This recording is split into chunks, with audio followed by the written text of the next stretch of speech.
نظر من ایست که هر کس حق داره، مثل که خواهر ما از تورنتو کانادا زنگ زدن گفتن که آیا جایز است در سر قبر آیت باشه یا نباشه. هر مسلمان حق داره که نظریات خود بگویه.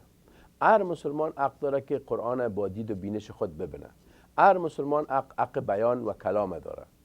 اما هیچ مسلمان حق توهین و اهانت یک مسلمان دیگر نداره. این میره یک داد مسلمان ها قطعا نمیفهمن. اختلاف نظر اختلاف امت رحمتی، اختلاف نظر رحمت امت است. این حدیث رسول کریم است. شاید شما در بسیاری مسائل دینی با ما هم نظر نباشین، این حق شرعی مدنی قانونی شماست. شما یک انسان هستین و شما حق دارین. اما این که شما تلفن کنین و مرا دروغگوی بکشین یا مثلا توهین کنین یا میفهمی نمیفهمی، این کار شما نیست. شما یک سوال میکنین، سوال جوابتان میگیرین. اگر که قانع بودین خوب، قانع نبودین میرین خودتان تحقیق میکنین. امروز قدر معلومات در اینترنت و کتابا و اینا هست، شما خودتان تحقیق کنین. حاجت نیست که گپای مرا شما گوش کنین، حاجت نیست گپای مرا شما قبول کنین. بعضی شما خودتان یک انسان هستین و قرآن برای علما نامده یا برای یک قوم یا برای یک مردم مخصوص. قرآن برای هر کدام ما جدا جدا آمده و ما کل ما حق داریم که در قرآن دسترس داشته باشیم.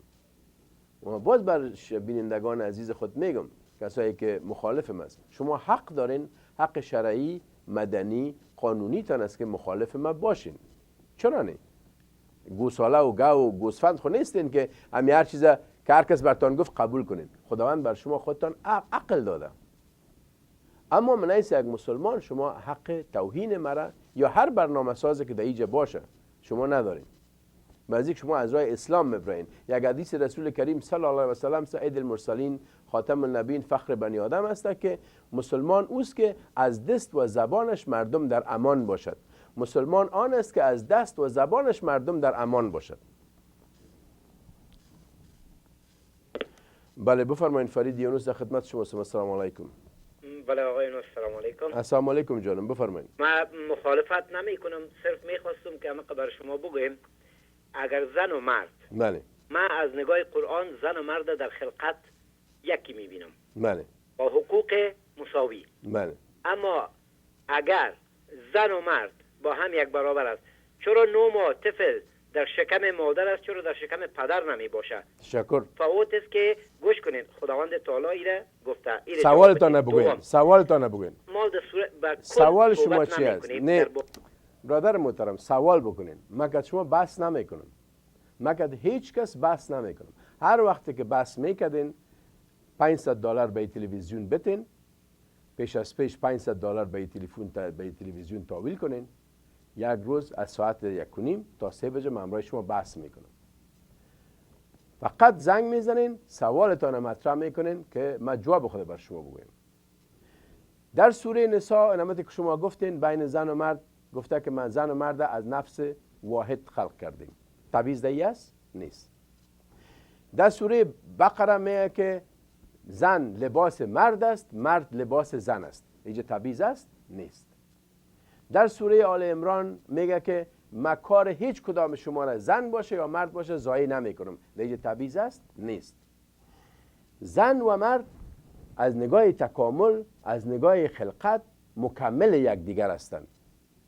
ای که یک مرد عامله دار نمیشه، ای به این معنا نیست که او از زن کدام کمی داره یا او زن از او کدام بلندی داره. مثل یک چندین دفعه بر شما گفتیم یک بطری موتر است.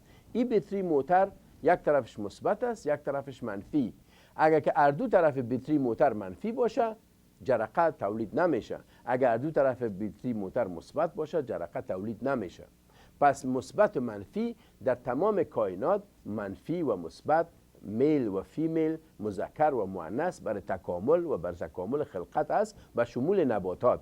و همین کلمه زوج هم که در قرآن آمده عین زوج است که در نباتات استفاده میشه، برای از اینکه انسان جزء امی طبیعت است.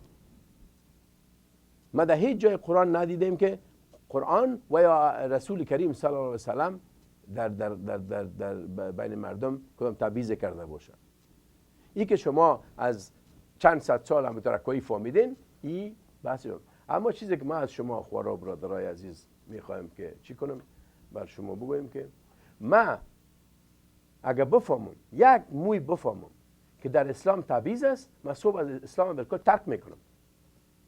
اما من اسلام دوست دارم و به اسلام من روی آوردیم از وقتی که امریکا آمدیم، به خاطر که بهترین دین هاست.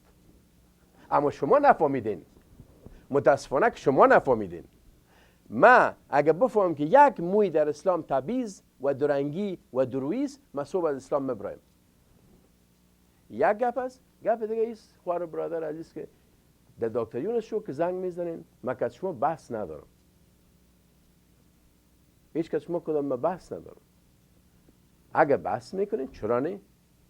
اینجا $500 بده. اگر میخواین گپتان به کرسی به $500 به تلویزیون بتین، بیاین بشینین، من کتان بحث میکنم. اینجا که زنگ میزنین تنها و تنها شما سوال میکنین. دکتر یونس سوال من این نیست، جواب تو چی است؟ اگر جواب من قانع کننده بود براتون خوب، اگر نبود برین از یک کس دیگه پرسان کنین، از یک لایبرری یا کتابخانه پیدا کنین جوابتون. تمام این تبعیضاتی که در بین مسلمان ها هست باعث پسمانی اسلام مردم مسلمان شده. این تبعیضاتی که بین زن و مرد کشیدن، بین اقوام کشیدن، بین شیعه و سنی کشیدن، این کل از این باعث پسمانی ما مسلمان ها شده و مردم غیر مسلمان از این سوی استفاده میکنن و ما را همیشه به هم مندازه. ما اون روز یک اعلان یکی از این مساجد میدم که و هر چیز ما همه کورکورانه قبول کردیم. من اعلان یکی از اعلانات اسلامی را میدم که اولادا قرآن شریف میخواندن و یک رنگ اللهو میکردن. اللهو میکردن.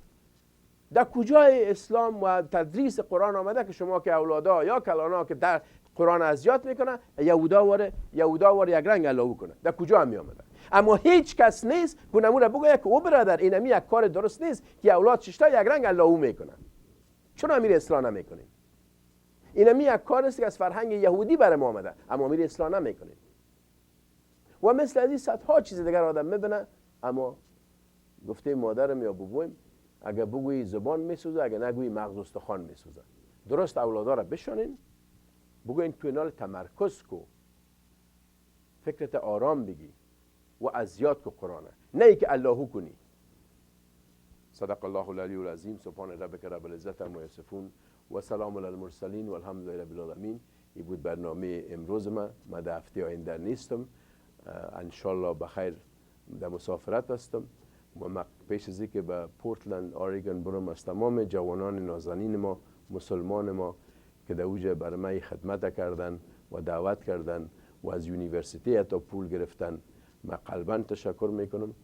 و روز جمعه ساعت 6 در پورتلند آریگون یک سخنرانی دارم درباره اسلام و فرهنگ اسلام و از مرسل جان، فرشته جان، مهریه جان و تمام برادرها و خوارایی که در ایران کمک کردن تشکر میکنم. یک برنامه دیگه من به هفته آینده پخش میشه، در برنامه نیستم. انشالله که باز در 8 مارچ در خدمت شما خواهیم بود. تا برنامه آینده، خدا یار و مددگارتان. خداحافظ. شب و روزتان خوش.